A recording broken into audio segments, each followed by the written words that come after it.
शालेय विद्यार्थ्यांसाठी भिलेवाडा येथे बस सेवा सुरू। ग्रामीण भागातील विद्यार्थ्यांना शहरात जाऊन शिक्षण घेता यावे व सर्वांगीण विकासासाठी वाहतूक हा मोठा भाग असल्याने भिलेवाडा येथे विद्यार्थ्यांच्या सोयीसाठी नुकतीच महाराष्ट्र राज्य मार्ग परिवहन महामंडळाची बस सेवा सुरू करण्यात आली। राज्यमंत्री तथा आमदार आशिष जयस्वाल यांच्या हस्ते उद्घाटन करण्यात आले। ग्रामपंचायत भिलेवाडा येथील सरपंच उपसरपंच यांनी गावातील विद्यार्थ्यांची समस्या लक्षात घेता आगार व्यवस्थापक उमा तिवारी यांना पत्र दिले होते। त्याच पत्राच्या अनुषंगाने उमा तिवारी यांनी आपल्या वरिष्ठांना याबाबतची माहिती दिली।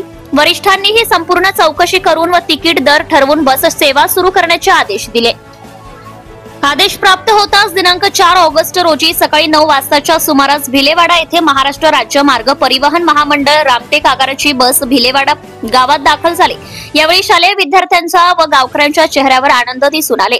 रामटेकचे आमदार आणि राज्यमंत्री आशिष जयस्वाल यांच्या प्रमुख उपस्थितीत उद्घाटन करण्यात आले। यावेळी माजी जिल्हा परिषद सदस्य संजय साडे, सरपंच उमा ढोक, उपसरपंच गोपीचंद खडसे, पोलीस पाटील सिंहाल भोवते, ग्रामसेवक सागर कांबळे, सुंदरबाई खडसे, राजू नरुले यांच्यासह ग्रामपंचायत सदस्य व गावातील नागरिक उपस्थित होते। बस बोर्डा खुमारी गावात नेण्याची मागणी सध्याची बस सेवा ही फक्त भिलेवाडा गावाकरिता सुरू करण्यात आल्याची माहिती आगार व्यवस्थापक उमा तिवारी यांनी दिली आहे। मात्र भिलेवाडावरून अवघ्या काही अंतरावर असलेल्या बोर्डा आणि खुमारी गावात रामटेकात शिक्षण घेणाऱ्या विद्यार्थ्यांची संख्या जास्त असल्याने ही बस सेवा बोर्डा आणि खुमारी गावात नेण्याची मागणी भिलेवाडा येथील नागरिकांनी व बोर्डा येथील उपसरपंच पंकज चौधरी यांनी आगार व्यवस्थापक उमा तिवारी यांना केली आहे। जनता टाइम्स जटा टीव्ही चॅनल साठी Raju Kapse उपसंपादक। Subscribe now and press the bell icon.